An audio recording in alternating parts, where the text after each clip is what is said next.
Fix ஆயிடும். Love மேரேஜ்னு fix ஆயிடும். சரி விடு, தெரிஞ்சு போச்சுல ஐயா சாமி, விடு. அரேஞ்ச் மேரேஜ் தான். ஆமா ஆமா. நானாச்சும் ஒரு 4 தெருப்பு சுத்தம் எப்படின்னு சூப்பர்ல. ஏன்னா பக்கத்து தெருவிலே பார்த்துருக்கேன் சார். எங்க அண்ணனுக்கு நான் தான்டா பண்ணுவேன், அப்படி தான்டா பண்ணுவேன். என்னடா பண்ண முடியும்? தங்கையின் திருமணத்தை, காதல் திருமணத்தை முடித்து வைத்த அண்ணன் தங்கச்சி 2 பேரும் இந்த பக்கம் இருக்காங்க. இந்த பக்கம் அவங்களுடைய மாப்பிள்ளைகள். ஓஹோ, சொந்தக்காரங்களும் இங்கதான் இருக்கீங்களா? ரொம்ப சௌரியமா போச்சு. நம்ம சமூக அமைப்புகளை பொறுத்த வரைக்கும் பெரும்பாலும் பார்த்தா காதல்னு வர்றப்ப முதல்ல ஒரு பயம் வரும் இல்லையா? வரணும், வருவான் பாரு, வரணும். உங்கள் திருமணத்தை அண்ணன் எப்படி நடத்தி வைத்தார்? வீட்டுக்கே தெரியாம கோயில்ல கூட்டி போய் கல்யாணம் பண்ணி வச்சிட்டோம். இது அவரை கூட்டி கொண்டு கல்யாணம் பண்ணி வச்சிட்டாப்லையா? எது என்னையா சொல்ற? ஆவ பெருசு. தங்கச்சி ஆசைப்பட நம்மளே பண்ணி வச்சோன்னு சொல்லி கூட்டி போய் கல்யாணம் பண்ணி வச்சிட்டேன் சார். எப்படிங்க? வீட்டில் எத்தனை பேரு? வீட்டில் அம்மா மட்டும் தான் சார். ஏமா இப்படி தப்பு பண்றீங்களா? அம்மா ஒத்துக்கல. அம்மா ஒத்துக்கல. காலேஜ் ஃபர்ஸ்ட் இயர்ல இருந்தா லவ் பண்றோம். வந்து எனக்கு ப்ரப்போஸ் பண்றதுக்கு முன்னாடியே அவங்க அம்மா எனக்கு பொண்ணு கேட்டாங்க. யோ என்னையா இது? எங்க அம்மா பேசுறப்போ சுத்தமா இதெல்லாம் ஒரு மூஞ்சா. வந்த உடனே சொல்ல நினைச்சேன், ரொம்ப அசிங்கமா. அது எங்க வெட்டின முடி? அவங்க வந்து என் காலேஜும் கிடையாது, என் ஃப்ரெண்டோட ஃப்ரெண்ட். அவங்க அந்த ஃப்ரெண்டு கூட வரப்போ எனக்கு பழக்கமாயி அதுக்கப்புறம் லவ் ஆச்சு. இல்தக்க செய்யா இருக்கா என்ன? அதனால இவங்க அம்மா வந்து இதெல்லாம் சரிப்பட்டு வராது. இது சரிப்பட்டு வராது, இறங்கிட வேண்டியதான். முறை எப்போ அவர் சந்திச்சீங்க? அவரை வந்து சண்டையில தான் சார் பார்த்தோம். சண்டேல தான் பாத்தீங்களா? அட பாவி சண்டாளா, நீ யாரா என்ன கொலை பண்ண பார்த்த? ஒரு நாள் என் தங்கச்சியை எதுக்கு பின்னாடி சுத்துற அப்படின்னு சொல்லி கேட்டணும் சார்.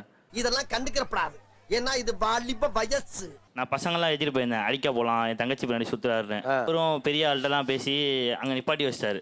உங்க 2 பேரையும் 420 உள்ள தூக்கி போட்டா ஆளுக்கு 5 வருஷம் என்ன போட்டுறவா? நான் கூட்டு போனவனே அவங்கள்ட்டலாம் சண்டை போட முடியாது. ஓ, கண்ணில் ஒரு திமிரு, ஒரு ஆங்காரம் எல்லாமே தெரியும். சரி அப்புறம் இப்படி பண்ணிட்டாங்களே, இதுலேயும் வேலையாகாது, நம்ம இதுக்கு மேலே என்னதான் பண்ண முடியும் அப்படின்னு யோசிச்சிருந்தேன் சார். ஐயோ, ஒரு பைத்தியக்கார பைலட் மாட்டிட்டு பாடு. இந்த மாதிரி நான் உண்மையிலேயே லவ் பண்ணுறேன் சின்சியரா, நீங்கள் நம்பாட்டியும் நீங்கள் என்ன பண்ணாலும் ஓடி போய் கல்யாணம் பண்ணிடுவேன். ஒத்த ரோசா பிள்ளைய ரொம்ப அற்புதமா வளர்த்திருக்கமா. அப்புறம் வந்து எதுவுமே பண்ண முடியல சார், வீட்லேயும் ஒத்துக்கல. இப்போ நீங்கள் பயந்து கல்யாணம் பண்ணி கொடுத்தீங்களா? ஓகேட்டு கல்யாணம் பண்ணி கொடுத்தீங்களா? கரெக்டா கட்டுவிட்டா. அலைன்ஸ் பார்க்க ஆரம்பிச்சிட்டாங்க எங்கள் வீட்லேயும். இந்த பொண்ணு பயந்துட்டு கொஞ்சம் சண்டை போட்டு ரேஞ்சுக்கெல்லாம் போயிருச்சு. சரிப்பட்டு வராது, அவங்க என்னைக்கா இருந்தால் ஒத்துப்பாங்க அப்படின்னு சொல்லிட்டு நானே கூட்டு போய் கல்யாணம் பண்ணி வச்சேன் சார். யாருக்கும் தெரியாம கல்யாணம் பண்ணி. எந்த ஊர் நீங்க? திருச்சிராப்பள்ளி. மாப்பிள்ளை என்ன பண்றாரு? மாப்பிள்ளை வந்து பிசினஸ் பண்றாரு சார். அவன் போய் சொல்றான் ரெஃப்ரி, அவன் போய் சொல்றான். அது மிகவும் ஆபத்தான மிருகம். பட் அவரை விசாரிச்சீங்களா? அதான் 1 இயரா நான் பழக்கப்பட்டு இருந்தேன். அவர்கிட்ட பேசிட்டு அவர் கூட இருந்துட்டு அவங்க டூர்லாம் போயிட்டு வந்திருக்கேன் சார். என்ன இழவியாது? அம்மா மட்டும் தான் இல்ல, அப்பாவும் இல்ல? ஆமா சார், சின்ன வயசே தவிர. சின்ன வயசுலயே தவறுனாரு. 2 பேரும் அவங்க தான் வளர்த்துருக்காங்க இல்லையா? அம்மாவை கொஞ்சம் கன்வின்ஸ் பண்ணி அம்மாவுக்கு புரிய வச்சு இந்த கல்யாணத்தை பண்ணிருக்க கூடாதா? ஏன்டா தயங்குற? தைரியமா சொல்றான், சொல்லு. நீ தான் தைரியமா நாளத்தை சொல்லு. இப்ப அம்மாக்கு என்ன சொன்னா இப்ப அம்மா சம்மதிப்பாங்கன்னு நினைக்கிறீங்க? என்ன பண்ணினா இப்ப அம்மா சம்மதிப்பாங்க? அதான் இல்லங்கிறேன். நீ எதுக்கு அதெல்லாம் கனவுல எதுக்கு பதிலுக்கு சொல்லணுங்கிறேன்? வாய்ப்பே இல்லை. இல்ல சார், எல்லாமே வந்து சடனா எல்லாம் டக்கு டக்கு முடிஞ்சிருச்சு சார். சடனா டக்கு டக்கு நீங்க முடிச்சிருக்கீங்கன்னு சொல்றேன். நிறைய போறான்டா. நீங்க இப்ப உங்க அம்மா விட்டுட்டீங்களா? உங்க அம்மா அந்த பிள்ளை கல்யாணத்தை பார்க்கலையே. இப்ப அம்மாவின் சம்மதத்தை பெறுவதற்கு உங்க லைஃப் எப்படி இருந்தா அம்மா சம்மதிப்பாங்க? ஏப்பா, இத முதல்லயே சொல்லியிருந்தா இவ்வளவு சேதாரம் ஆயிருக்காதுல்ல. உங்க மாமியாருடைய சம்மதத்தை பெறுவதற்கு என்ன செய்யலாம்? சார் உங்களை நான் நல்லா வச்சு பார்த்துக்கிறது தான் சார் இருக்கு. இதற்கு இது பதில் இல்லையே. இல்லை மன்னா, அவனுடைய ஆண்மையின் பெருமை பற்றி பேசிக் கொண்டிருக்கிறான். அந்த அம்மாவை நீங்க உங்க அம்மா சம்மதிச்சிட்டாங்கல்ல? நான் வயசு வருஷம் இப்படி திருப்புறேன், உங்க அம்மா சம்மதிக்கலாம் என்ன பண்ணிருப்பீங்க? சனியனுக்கு தந்தி அடிச்சுட்டு இனி உன்னை ஆண்டவனால கூட காப்பாற்ற முடியாது. உங்க அம்மா சம்மதிக்கலனா? சரி வெயிட், அவங்களை எப்படியாவது பேச நான் சம்மதிக்க தான் சார் வச்சாகணும். உனக்கு வந்தா ரத்தம், எனக்கு வந்தா தக்காளி சட்னா. அவங்கள புரிய வச்சு தானே கல்யாணம் பண்ணிப்பீங்க சார். ஆமால? ஆமாவா இல்லையா?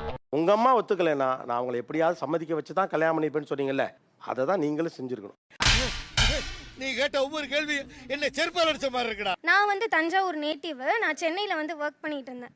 இவங்களும் சென்னையில தான் இருந்தாங்க. சார் லாஜிக் தப்பா இருக்கு. லாஜிக் பத்தி நீ பேசாதயா. அம்மா என்ன வச்சிருக்க? இதுல வந்து நாங்க வந்து ஃபுல்லா ஜாயிண்ட் ஃபேமிலி தான். ஒரு வீட்ல மட்டுமே நாங்க வந்து ஒரு 20 பேர்கிட்ட எப்பொழுதுமே இருப்போம். அப்படிங்களா? ரொம்ப சந்தோஷம். புறப்படலாங்களா? தஞ்சாவூர்ல? ஆமா. தஞ்சாவூர்ல பட்டுக்கோட்டை. தஞ்சாவூர்ல பட்டுக்கோட்டையா? ஆமா, என்னங்க எனக்கு ஒண்ணுமே புரியல. அதுதானப்பா எனக்கும் புரியல. தஞ்சாவூர் மாவட்டம் பட்டுக்கோட்டை. ஏம்மா பட்டுக்கோட்டையே பெரிய ஊர் தானம்மா. நீங்க எந்த ஊரு? நானும் பட்டுக்கோட்டை தான். ஓ அப்படியா விஷயம். ஒரு நிமிஷம். 2017 வந்துட்டேன் சென்னைக்கு. 2018 தான் இவங்களுக்கு தெரியும். நீ ஊர்ட்டமா, உன் நல்ல மனசுக்கு நீ தான் ஜெயிப்ப. அவரும் பட்டுக்கோட்டை, ஆமா. நீயும் பட்டுக்கோட்டை. சத்தியம் என்னன்னு பங்கு மாட்டிக்கிட்ட பங்கு 2016 தெரியும் சார். அப்போ வந்து ஃப்ரெண்ட். அப்ப நீ குத்துமதி பார்த்தா கேட்டியா?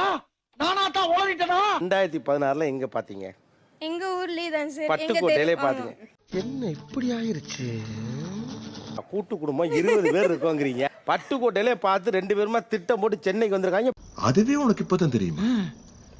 கங்க்ராச்சுலேஷன்ஸ். இவ்வளவு பேர் வீட்டுல இருக்காங்கல்ல, ஏன் இவரை சூஸ் பண்ணீங்கன்னு? மூஞ்சி சார், மூஞ்சி. சில மூஞ்சிகளை பார்த்தாதான் போட்டுடணும் போல தோணும். ஏன்னா ஆல்ரெடி அண்ணன் வந்து பிரேக்கப்ல வேற இருந்தான். அதுல போட்டோம்னா அப்ப அந்த வலி தெரியும், Correct-ஆ? லவ்வோட வலி தெரியும்.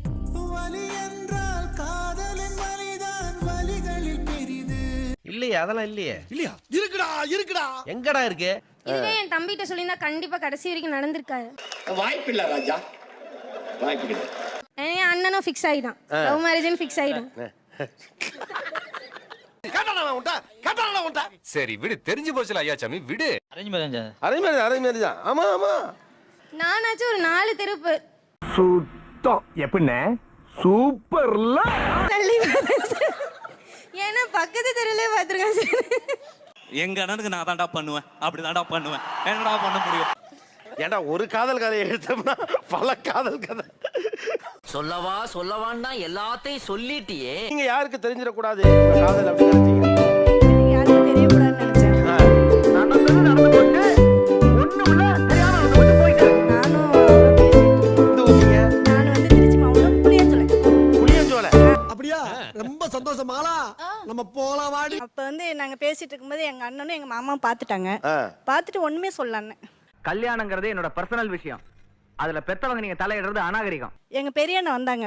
இவ எங்கடா போயிட்டு வரா அப்படின்னு கேட்டாங்க. அடிச்சது பாருங்க, 7 தையல் போட்டிருக்கேன். ஐயோ ஐயோ, நீங்க ரொம்ப டேஞ்சர் போல்தே. ஆமா, பருத்தி வீரன் மாதிரி அந்த அடியை வாங்கிட்டு சோறு போட்டு அள்ளி அள்ளி சாப்பிட்டு இது சரிப்பட்டு வராதுன்னு நினைக்கிறேன். அதுதாங்க நானும் அப்ப முடிவெடுத்தேன். ரத்தம் ஒழுகுது. ரத்தம் ஒழுக ஒழுக உட்காந்து சாப்பிட்டீங்களா? ஏன் அப்படி பண்ணீங்க? ஆர்வம் எனக்கு புரியுது, ஆனா சொல்ல மாட்டேன். எனக்கு அவரை பிடிச்சிருக்கு. அந்த அளவுக்கு love. நான் ஒரு சமூகம், அவர் ஒரு சமூகம். அதான் பிரச்சனையே. என்ன பிரச்சனை? ஒரே ஊரு. எங்களை வந்து ஏத்துக்க மாட்டாங்கன்னு எங்க அண்ணனோட பயம். நான் வந்து விழாப்படியா அவரு தான் எனக்கு வேணும். இருந்தாலும் நீ ரொம்ப தைரியசாலிப்பா. இந்த ஓட்ட கண்ணாடி போட்டு எப்படி துணிஞ்சு முன்னாடி நிக்கிறியோ? எவ்வளவு எத்தனை அடினா சொல்ல முடியாதுங்க சார். ஆனா அண்ணன் மட்டும் அடிக்கல. உங்கள மாதிரி மனுஷன்லாம் இருக்கனாலதான் கொஞ்சமாச்சும் மழை பெய்யுது. மத்த அக்காங்க அண்ணங்க எல்லாருமே அடிச்சாங்க. ஏன் நீங்க மட்டும் தங்கச்சி மேல அவ்வளவு ஒரு இது? என்ன நான் இருக்கேன்டா, வளர்ந்து போயிட்டு. அவன் கடைசி கிழங்கு சார், அந்த கடைசி கிளை உடைஞ்சு போச்சுன்னா கடைசி புள்ள. நல்லா இருப்படா, போடா. உன்னெல்லாம் ஒண்ணும் பண்ண முடியாது. நிகழ்ச்சியில் கலந்து கொண்ட அனைவருக்கும் கோபிநாத்தின் நெஞ்சார்ந்த நன்றிகள். மீண்டும் இன்னொரு சந்தர்ப்பத்தில் பேசலாம். அடுத்த பஞ்சாயத்துல மீட் பண்ணுவோம்.